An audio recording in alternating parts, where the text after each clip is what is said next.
I'm wanting to speak about secularism as a right and freedom as a culture.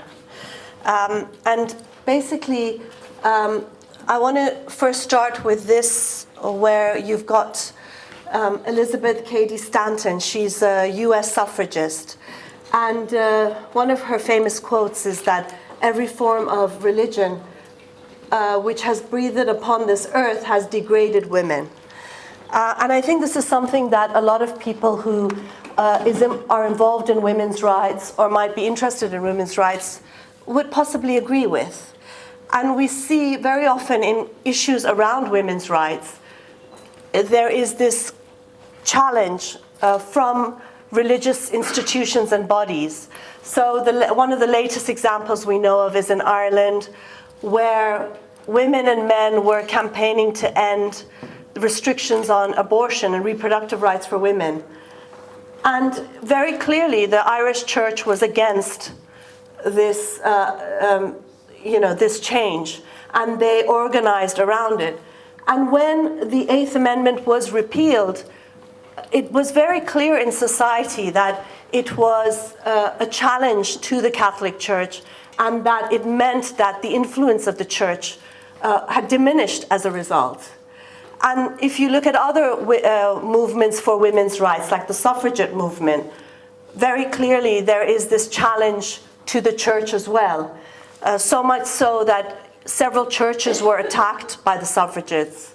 Bombs were set in them, they were burnt down, again because the suffragists saw the church, its teachings, and it as an institution that's linked to the state as one of the ways in which women's discrimination was being continued in society. And again, this is a famous quote from the US suffragette, Elizabeth Cady Stanton. She says, "The Bible and the church have been the greatest stumbling blocks in the way of women's emancipation." Now, if I say the same thing about Islam and the Quran and Islamism, which I think is a truth, that they are the greatest stumbling blocks in the way of women's emancipation, it wouldn't be as acceptable to say it.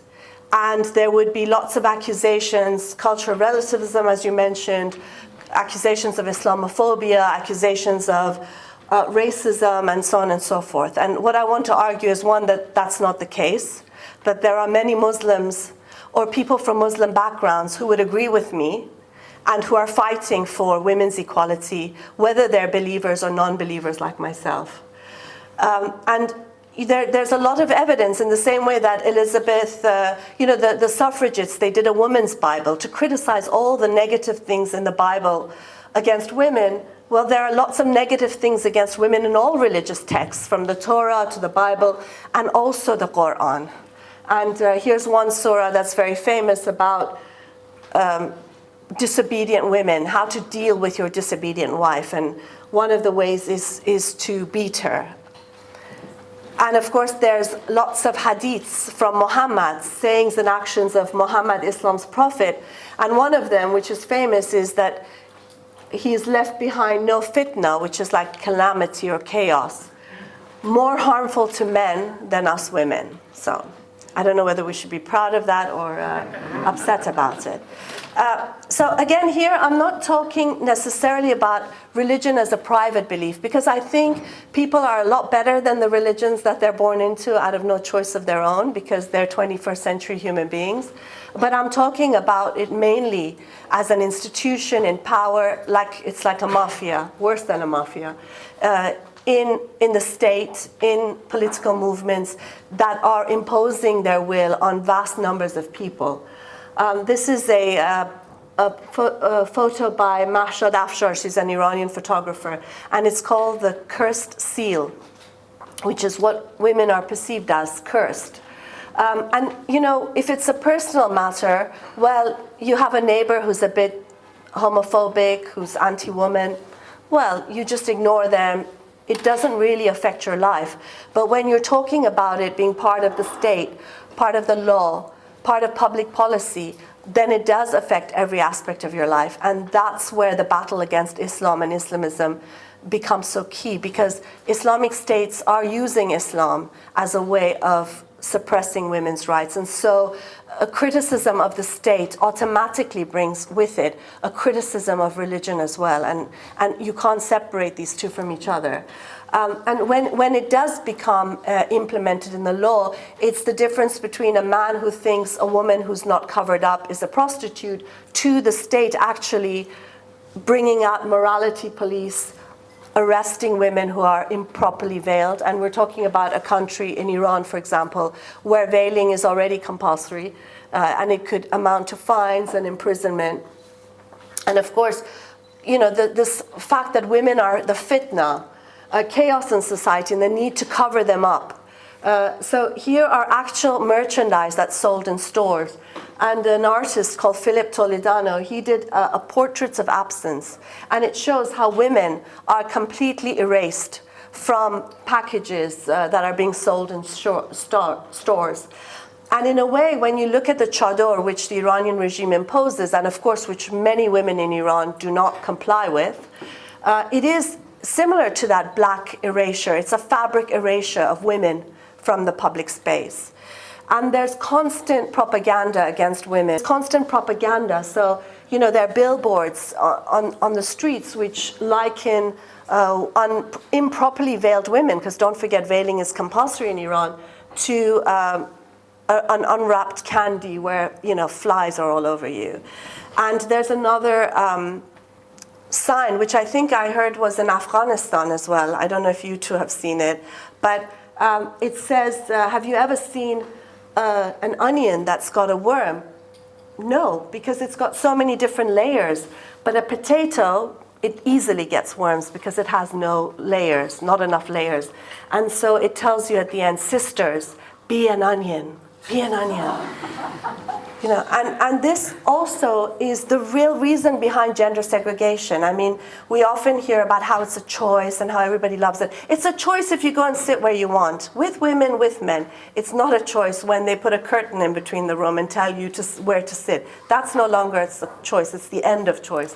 But we often hear about gender segregation as being something that women choose, whereas in fact, it's part and parcel of that.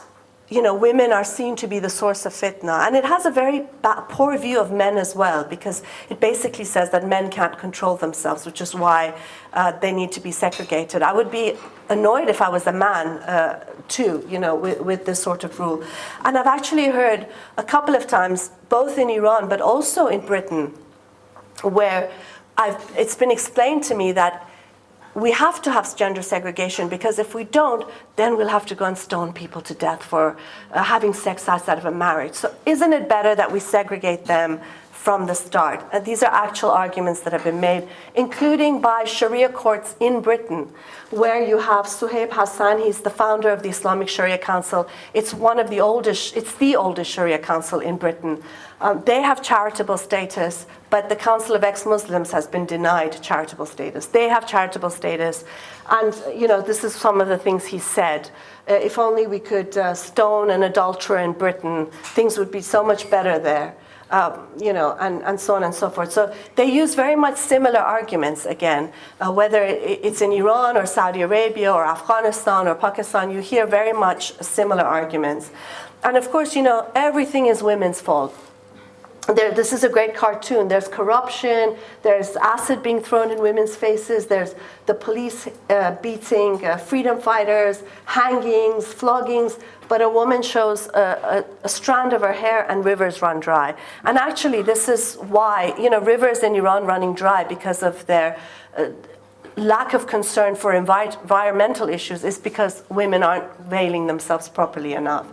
And of course, in any religious state, any theocratic state, women will always be the first victims because they are the most visible form to show most visibly that, we're in control by controlling women.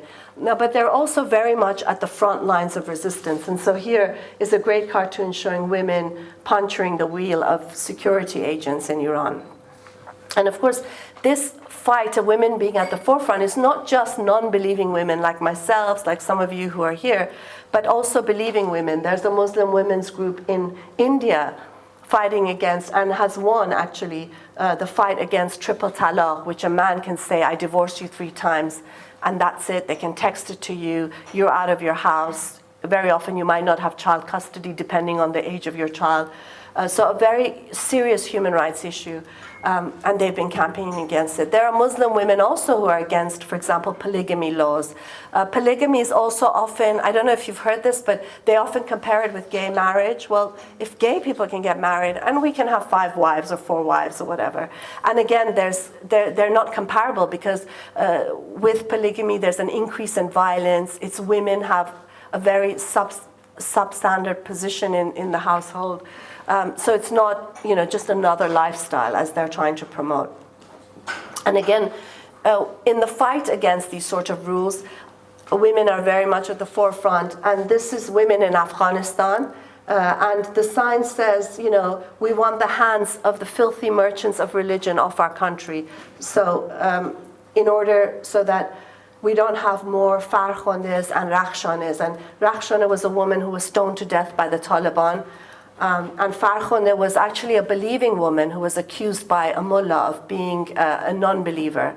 And a mob attacked her and burnt her and ran a car over her and stoned her. And she was alive for quite a lot of it. And it was just one of the most horrendous things.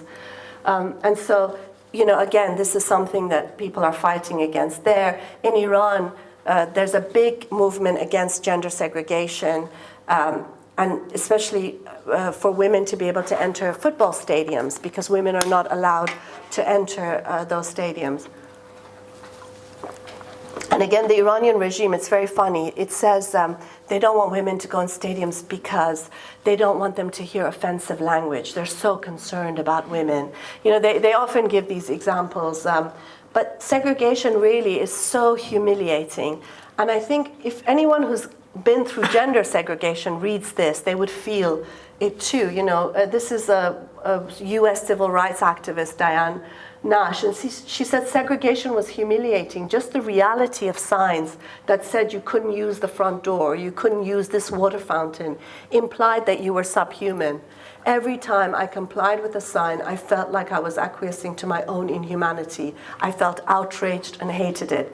And I think anyone who's had to sit at the back of the bus because they're women, or they had to enter a separate government door to go into a government office. I don't know if you've seen signs of McDonald's in Saudi Arabia where it says like men only, or it is very humiliating. And I think very often with this cultural relativism, it just seems like such a wonderful, positive thing, Yes, well, it's voluntary and everybody loves to be put behind the bus.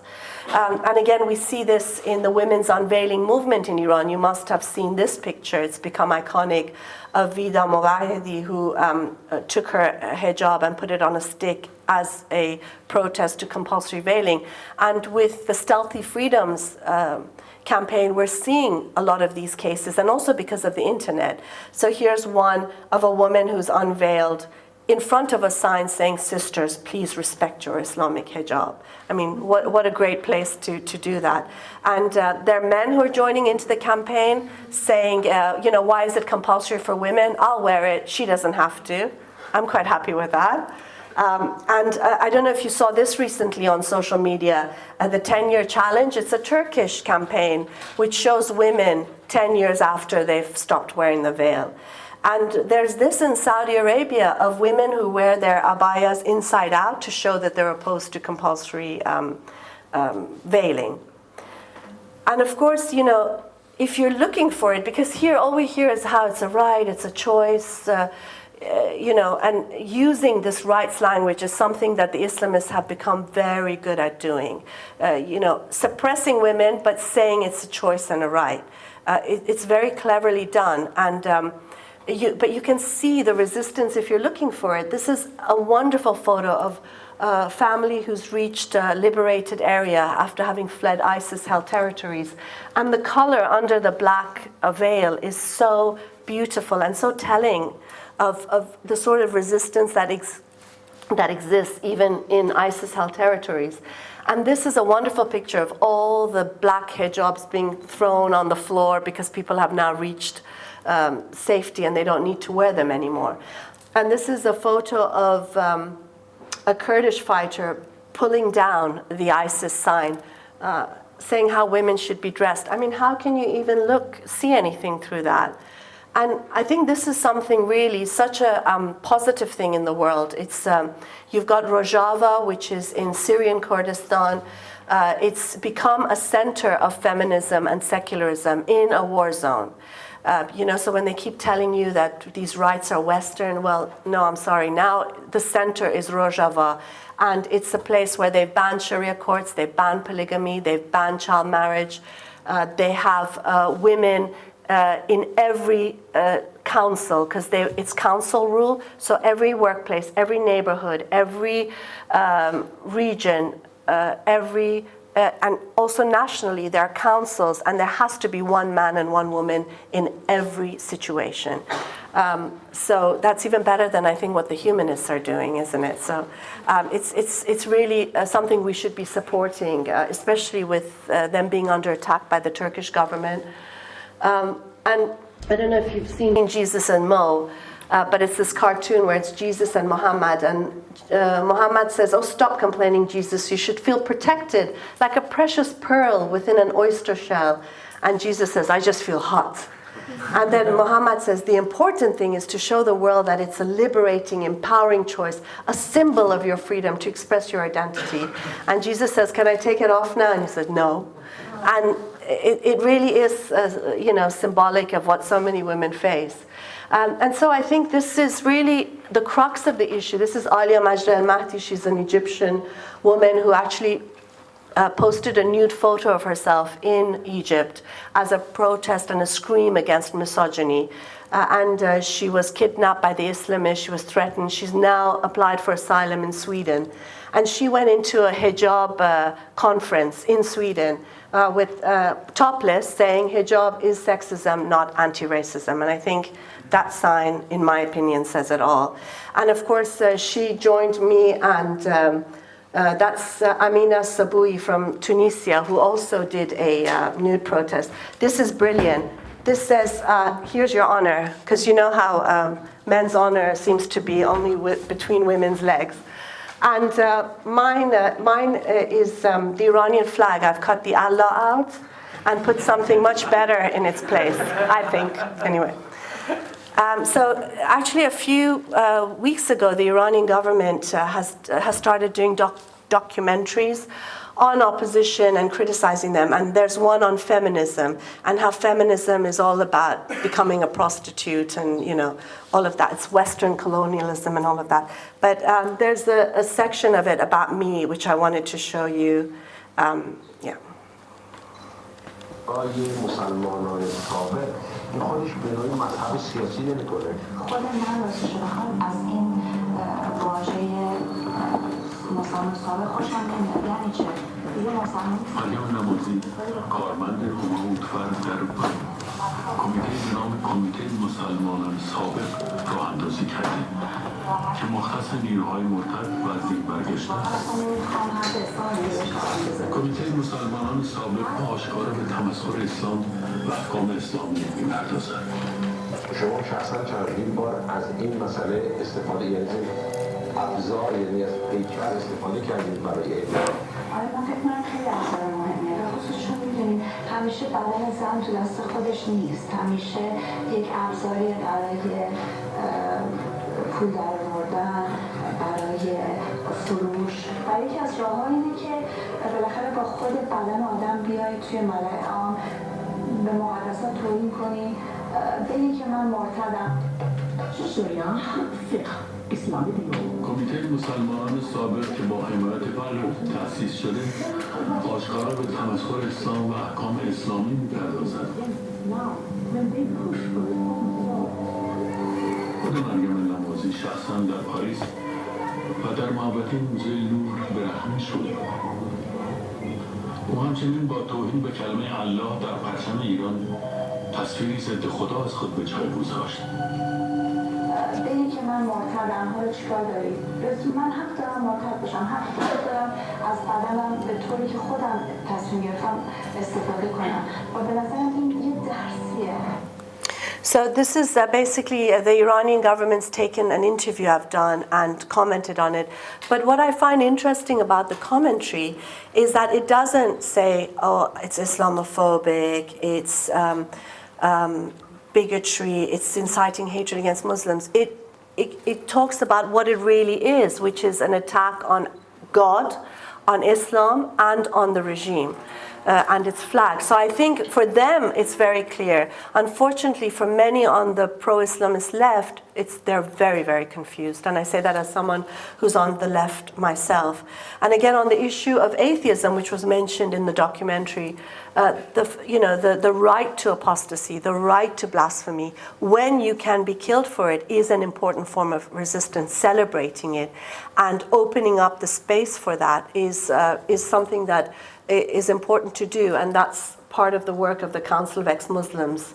I want to just show you a brief part of a documentary that Dia Khan, who's actually a Muslim woman, made about our council, and this is just like the trailer of it. It's called Islam's Non-Believers. There's a battle going on in Muslim communities in Britain and across the Islamic world. A hidden struggle between religious fundamentalists and a group of people who are heading in the opposite direction. They are ex-Muslims, people who are leaving Islam entirely. They are forced to live in the shadows. They locked me in the house and they hit me. I don't think it would be that hard for them to kill me. I have 4 head stabs, like machete wounds on my head. You are going to get shunned. You are going to get mistreated. I found an underground resistance movement who defy fundamentalists here and across the Islamic world. Internet and social media is our battleground. Our numbers are growing each and every day. Just because we're silent doesn't mean we don't exist.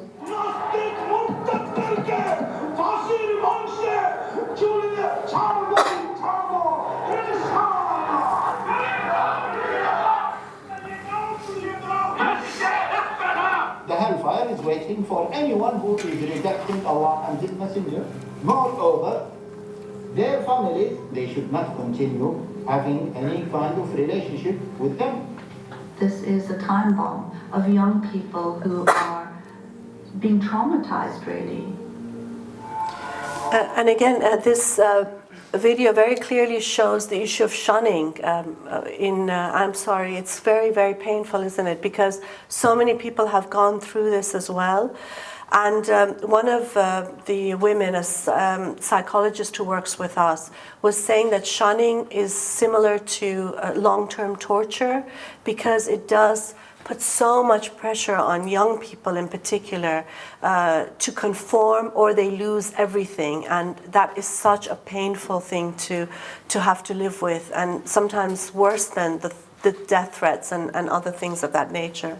And I think one of the things about the work of the Council of Ex-Muslims and lots of ex-Muslims who are coming out now, we can see that the internet and social media has played a really big role in that because it's given us a way of coming out to some degree with safety, but also reaching out and talking to each other in a way that we had never done before. Before, we always felt we were crazy because that's what they told us, that there was something very, very wrong with us. We needed to be exorcised or have the local imam beat the shit out of us.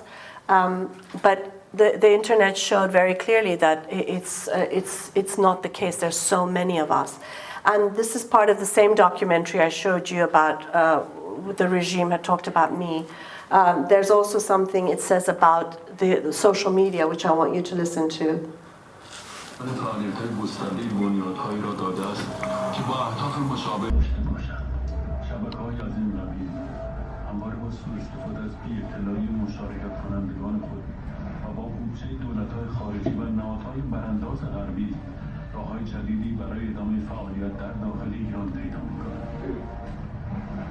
مبارزه با این سوء استفاده ها و حفاظت از آینده فرهنگ و سنت این کشور، آگاهی تک تک مردم در برابر شبکه‌ها و بنیادهای غربی است و به قدرت‌های خارجی اجازه ندهیم تا از این مسائل به عنوان بهانه‌ای برای شکاف انداختن در اعتقادات و باورهای ما استفاده کنند. You see, even here it's very clear that the Iranian regime sees this as a fight for its culture, for its religion. And again, something that the pro-Islamist left don't seem to understand. And also it talks about the effects of social media, with, of course, a lot of lies, because it wants to link any dissent with Western imperialism and colonialism. This is something the pro-Islamist left does all the time too. You're a neocon because you want to defend the right not to die because you're an atheist. You're a native informant. It's that sort of argument, that's quite linked to what the Iranian regime is saying as well. And of course they're concerned about the internet. They're saying it's because people are ignorant, but in fact it's because people know so much as a result of social media. And that's why I really do believe that, the internet is doing to Islam what the printing press did to Christianity. It is challenging it in a way which is why the Iranian regime and other governments are so afraid of it, and of atheism as well. I mean, one of the things I've said is there's a tsunami of atheism in countries from Islamic backgrounds. And it's interesting because the word tsunami is something that I got from an Iranian newspaper where they were concerned about the tsunami of atheism in Iran. And, in Egypt, for example, the youth ministry is working with the education ministry to eliminate atheism. The Saudi government has called atheism a form of terrorism, and it would be prosecuted as such. So there is a huge concern about it because I think there are so many. In the film that Dia Khan made, there was a study that they used where it showed that there are 4 million atheists in Pakistan and 1.5 million atheists in Saudi Arabia. I think the numbers are much higher than that. And one of the ways we realized how extensive it was is we started a hashtag ex-Muslim because, and we thought a few hundred people might join in. We weren't expecting that it would become viral, and there were 120,000 tweets from 65 countries. And these are some of the messages. Ex-Muslim because I'm a woman. Ex-Muslim because bacon, yum. Ex-Muslim because no 72 virgins for me. So of course there were some really funny ones. A lot of them were heartbreaking really, and people were saying that they were crying in front of their computers because for the first time they felt there was nothing wrong with them, and that they could just see how many of us there really were. And of course there's a serious aspect to this. Sina Dehqan, he's on death row in Iran for insulting Islam on a messaging app. And this is the wonderful 17-year-old Omar Batawil. He was killed in front of his home in Yemen because he was an atheist. And this is one of the things he said on Facebook. They accused me of atheism. Oh, you people, I see God in the flowers and you see him in the graveyards. That's the difference between me and you. And this sort of resistance, atheism is one aspect of it, women's rights is another, fastifying is another. You've got here a picture of protests in Tunisia, people saying, you go ahead and fast, but please don't force us to fast, we don't want to fast. And this is something that they do in Algeria, in Morocco, I know they do it, I think it started in Morocco with Mali, right? So it's just such a wonderful thing, in Morocco, they all went on a picnic during Ramadan's fasting time. I mean, it takes a lot of guts, I think, to do it. People were beaten, people were arrested. There's an Algerian young man who's been in prison for 1 year for fastifying in Algeria. And people are flogged and imprisoned in places like Iran. We do it in front of embassies in Britain. Now this one was this past year, it was in front of the Saudi embassy. And there's metropolitan armed police behind us because the Saudi staff were insulted and offended that we were eating outside. So we told the police, well, we're offended that they're arresting people for eating, so, we're even. And one of the things I did was on the same flag that I cut the Allah out. I use that a lot for different things. It's become my prop now. There's a poster that's been made by the Iranian government saying that I'm insulting the sacred, and I'm sitting there drinking wine with a tasbih, the religious thing in my hand, and drinking wine. And they've just said it's, the baseness of the anti-revolutionaries. And here's another picture from Morocco. a kissing. A couple were harassed or beaten even, were they? Harassed for kissing in public. And so, of course, what does Mali do? They go and they organize a kissing in a public space. I mean, these are ways of just opening up the space, saying you're not going to stop us from living, 21st century lives. And I think there's so much to say about this. This is happening everywhere. For Pride, Gay Pride, last year we went for the first time. We've been 2 years now. And of course the Allah is gay thing was a big shock, but so many people were supportive of us, and especially people who looked like they were from Muslim backgrounds, which was wonderful. Of course the police came and they told us we have to remove the Allah is gay placards because someone was offended. And we said, well, we're offended by all the people being killed by Islamic State, so we're not going to remove the placard. Thank you very much. So, I mean, people will say, well, why Allah is gay? Aren't you provoking people? Aren't you being provocative unnecessarily? They're provoking us. They're killing us. They're torturing us. They're denying us the right to be who we want to be. So I think if you want to compare, what's worse, killing someone for being gay or having an Allah is gay placard? Choose which one you think it is. And also, Pride is the place where people have a lot of criticism of religion. Jesus has two dads. I'm sure a few Christians don't like that, but no one stops them from carrying those placards. It's when it comes to Islam that the police have to come. And of course, one of these left,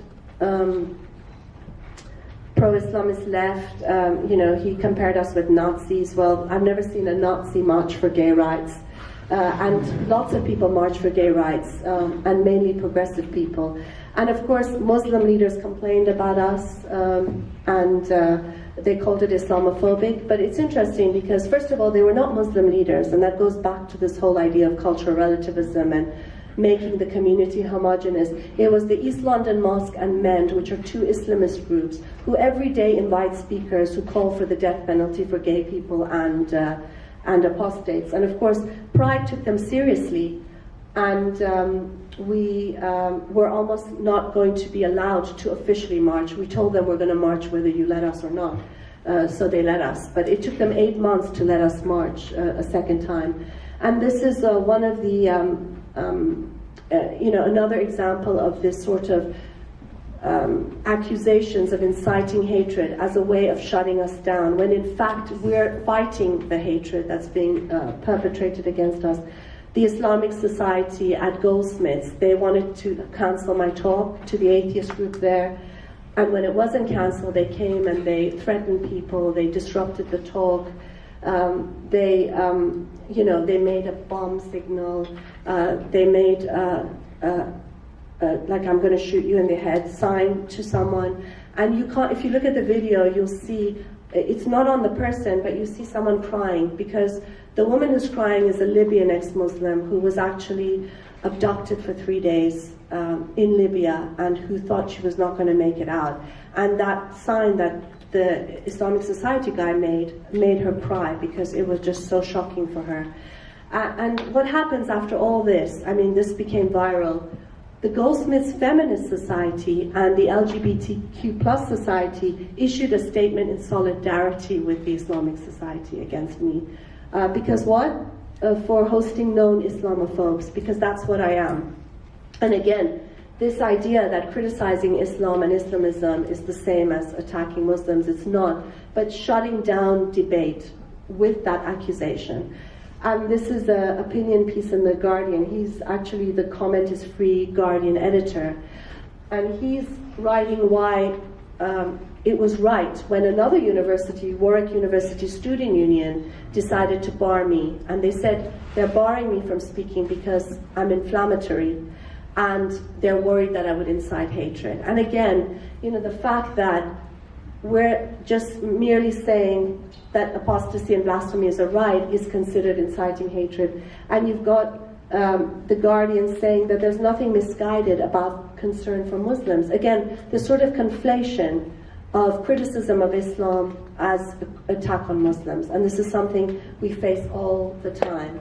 And again, I think, the main issue here that we have to keep repeating is that it's not bigotry, it's dissent.